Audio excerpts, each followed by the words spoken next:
আর এই সমস্ত বিতর্কের আবহে পুনরায় নিজ পরীক্ষা হলো রবিবার। সুপ্রিম কোর্টের নির্দেশে 1563 জন পরীক্ষার্থী নতুন করে পরীক্ষা নেবার ব্যবস্থা করে ন্যাশনাল টেস্টিং এজেন্সি বা এনটিএ।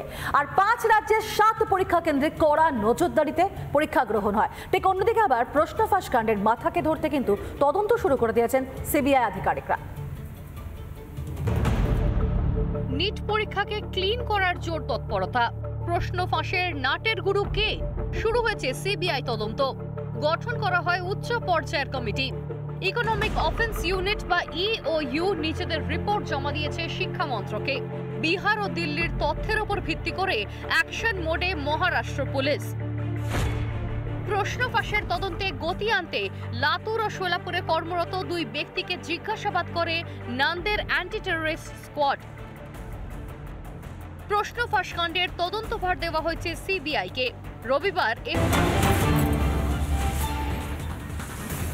আর এই যে প্রশ্ন ফাঁস কাণ্ড জানিয়ে এত জনগোলা, এত দুর্নীতির অভিযোগ যখন সামনে আসছে, সেক্ষেত্রে প্রশ্ন ফাঁস কাণ্ডে এবার বিশেষ দল গঠন সিবিআই এর। প্রশ্ন ফাঁস কাণ্ডে গুরুত্ব দিয়ে বিশেষ দল গঠন করা হয়েছে পাটনা, গোধরায়। সেখানেই এই বিশেষ দল পাঠাচ্ছে সিবিআই আধিকারিকরা।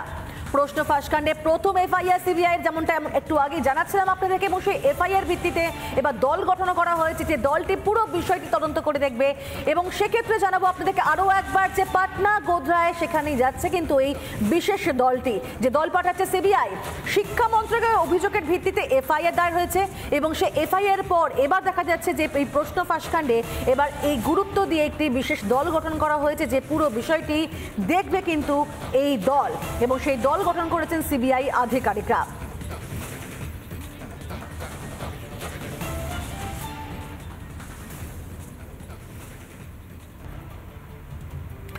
নিট ও নেটে দুর্নীতির সামনে আসতে সিবিআইকে দিয়ে তদন্ত করাচ্ছে কেন্দ্র। কড়া ব্যবস্থা নেবার আশ্বাসও দিয়েছেন কেন্দ্রীয় শিক্ষামন্ত্রী। অথচ একেবারে উল্টো ছবি কিন্তু এ রাজ্যের ক্ষেত্রে। নেট দুর্নীতিতে গলা ফাটানো তৃণমূল, এসএসসি দুর্নীতি নিয়ে কিন্তু কুলু পেটেছে মুখে। কেন বলুন তো এই দ্বিচারিতা?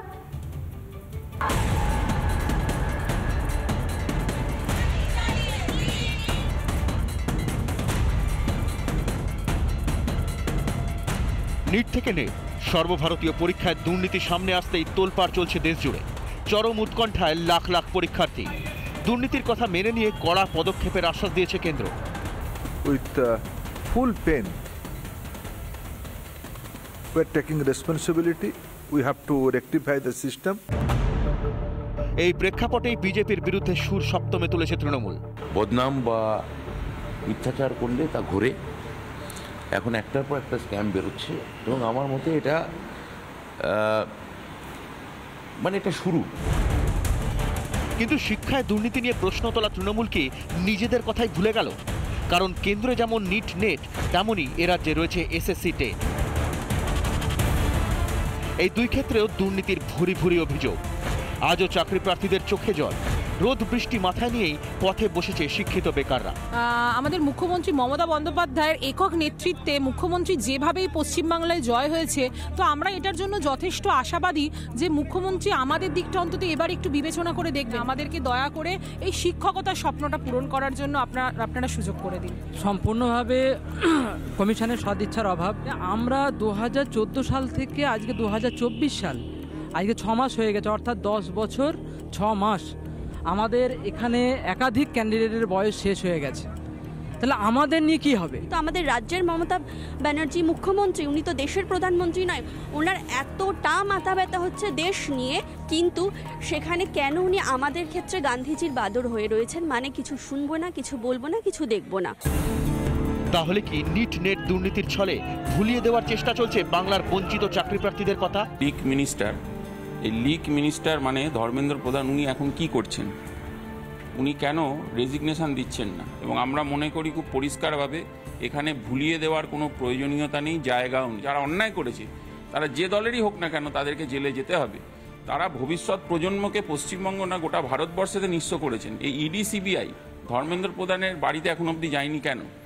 কেন তাদেরকে ধরা হচ্ছে? নরেন্দ্র মোদীজি করাপশন এবং ইললিগাল অ্যাক্টিভিটিজে তার জিরো টলারেন্স।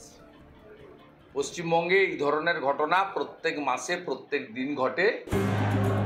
যদিও নিজেদের দুর্নীতির কথা স্বীকার করতে চায় না বঙ্গের শাসক দল, উল্টে তাদের যুক্তি চোখে ধুলো দিতেই তদন্তের কথা বলছে কেন্দ্র। শতাব্দীর সবথেকে বড় শিক্ষা দুর্নীতি পেঁয়াজের খোসার মতো একটার পর একটা সামনে চলে এসেছে, যেখানে বিজেপি শাসিত নেতাদের কোচিনের ছাত্ররা একসাথে 6 জন 720-তে 720 পাচ্ছে এবং এর দায় এড়ানোর জন্য শুধুমাত্র একজন এনটিএর ডিজিকে সরিয়ে দিয়ে তারা দায় এড়াতে পারে না।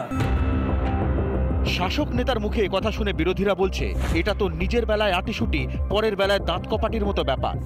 যেখানে সরকারি স্কুলে চাকরি চুরি হয়েছে সেখানে কি করে বড় বড় কথা বলেন তৃণমূল নেতারা? তাহলে কি চালাকি করেই বাংলার বেকার ছেলে মেয়েদের আন্দোলনের কথা ভোলানোর চেষ্টা করছে শাসক? রিপাবলিক বাংলা।